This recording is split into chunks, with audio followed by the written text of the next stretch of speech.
வணக்கம் நண்பர்களே, நான் உங்கள் மியூசிக் டீச்சர் பாபு. கடந்த வீடியோவில் ஸ்டாஃப் ஆர் ஸ்டேபிளைஸ் அப்படின்னு என்னென்னு பார்த்துருக்கோம். அதை தொடர்ந்து இன்றைக்கி நம்ம பார்க்க போகிறது பார் லைன்ஸ் அண்ட் மெஷர்.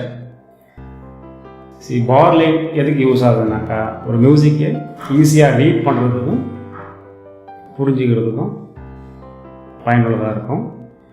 அந்த பார் லைன் இரண்டு விதமாக பிரிக்கலாங்க, சிங்கிள் பார், டபுள் பார். சிங்கிள் பார் எப்படி இருக்குனாக்கா, ஸ்டேபிளைஸில் வெர்டிக்கலில் இருக்க போகிறாங்க. ஈவன் டபுள் பார்ஸும் அதே மாதிரி ஸ்டேபிளைஸில் வெர்டிக்கல் தான் இருக்க போகுது. பட் எங்கே இருக்குன்னா, very end of the piece or section.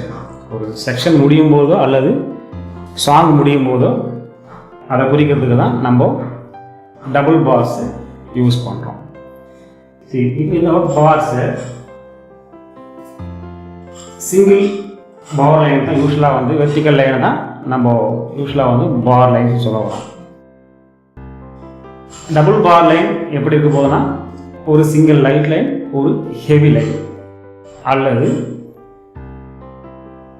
ஒரே ஒரு கோடு மட்டும் ரொம்ப திக்காக போடுற மாதிரி அப்படியும் யூஸ் பண்ணியிருப்பாங்க. ஒரு 3 விதமாக டபுள் பார் லைன்ஸ் இருக்குது. அடுத்து நம்ம மெஷர்ஸ் பார்க்க போகிறோம். Measure means between 2 bars measure சொல்லுவோம். இது இந்த ஸ்டேபிளைஸில் இது ஒரு பார் லைன் இருக்குது, இது ஒரு பார் லைன் இருக்குது, இது ஒரு பார் லைன் இருக்குது. இதுக்கு இடையில் இருக்கிறது தான் நம்ம மெஷர்ஸ்ன்னு சொல்கிறோம். First measure, second measure, third measure. இந்த மெஷர் நம்ம இந்தியன் மியூசிக்கில் ஆவர்த்தனம் சொல்கிறோம். அது தாளத்துக்கு தகுந்த மாதிரி முதல் ஆவர்த்தனம், இரண்டாவது ஆவர்த்தனம், மூன்றாவது ஆவர்த்தனம் சொல்கிறோம்.